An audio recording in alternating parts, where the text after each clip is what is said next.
This video is all about 3 structures that we can use with the verb to wish.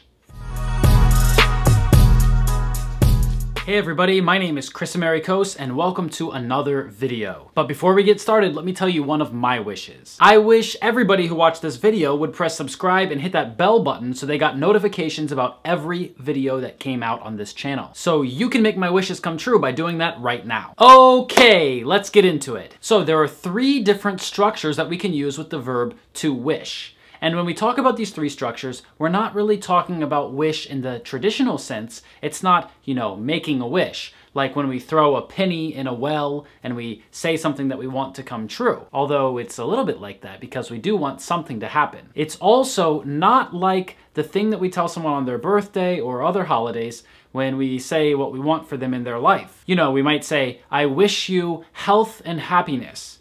That's not the wish that we're going to talk about today. So what'll it be, Master?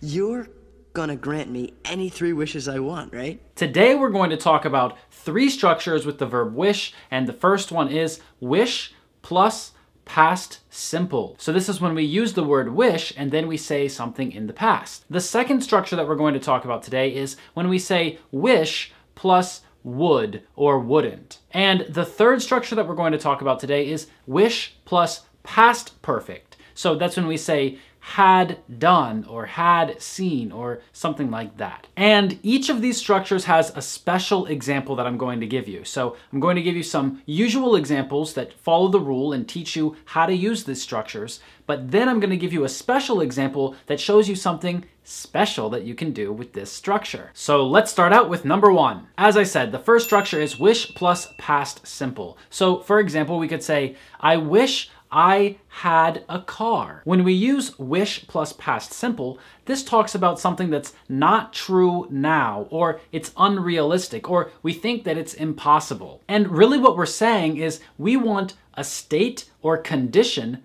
that's true right now to be different. And because that thing cannot be different, it might be impossible. So if I tell you, I wish I had a car, it means I don't have a car right now, and I really want one. Of course, a car is not going to magically appear, or I'm not going to magically have a car in my possession right now, so it's impossible, or at least highly unlikely. We could say, I wish I knew the president. This tells us that I don't know the president, but I want to. Now, we also need to talk about a special example here, because when we use the verb to be with this structure, we usually say were. This is very similar to when we use conditional phrases, especially the second conditional, where we use the past tense also. Just like the second conditional, this structure tells us about something that we want right now, but that's not true now. So it's impossible. It's not true.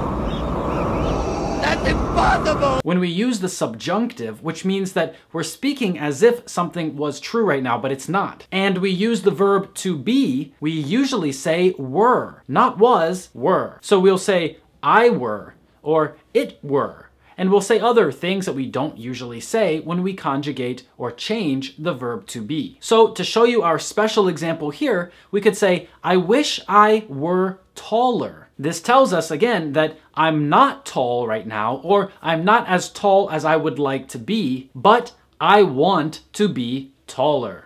I wish I were taller. Okay, our second structure with the verb to wish is wish plus would or wouldn't. And this structure tells us about something that is very annoying, and we hope that it stops. Want to hear the most annoying sound in the world? We want something that's really annoying to stop, and we might say something like, I wish you would stop talking. This means, I think when you talk, it is annoying, and I want it to stop. We might say, I wish it would stop raining, which means that it's raining now, it didn't stop raining, it hasn't stopped raining, and it's annoying me. So this could be about something that a person does repeatedly, or it could be about something that happens repeatedly. But there is one special example that I need to give you. We cannot use this structure about ourselves, right? I mean, that makes sense. If something annoys you and you do it, then you can just stop. You don't have to say that you wish that you would stop. Yeah, we don't say that. We don't say, I wish I would stop making videos. That's strange. Who would wish for that? Well, we can't use that structure because I'm talking about myself. And if I want to stop, I can just stop. And our third structure with wish is wish plus past perfect, which tells us about a regret. Something that we regret, something that we want to be different from the past. That's my credo, no regrets. Mm-hmm. You have no regrets? Dad? Nope. Like not even a single letter? No way.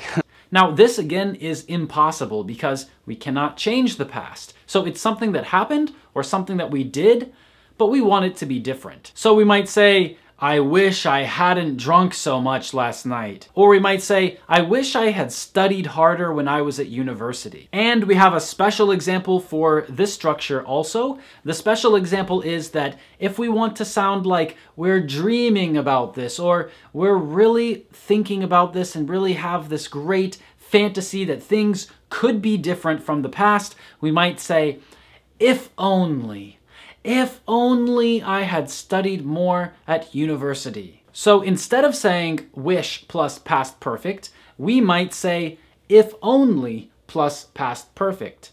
And this sounds dreamy, or it sounds like it's part of our fantasy. In fact, we can say if only about all of these structures. So we might say, if only I were taller. Or we might say, if only it would stop raining. But remember, this phrase sounds very dreamy, so we don't use it a lot in speech. Life would be a ding-a-dairy if I only had a brain.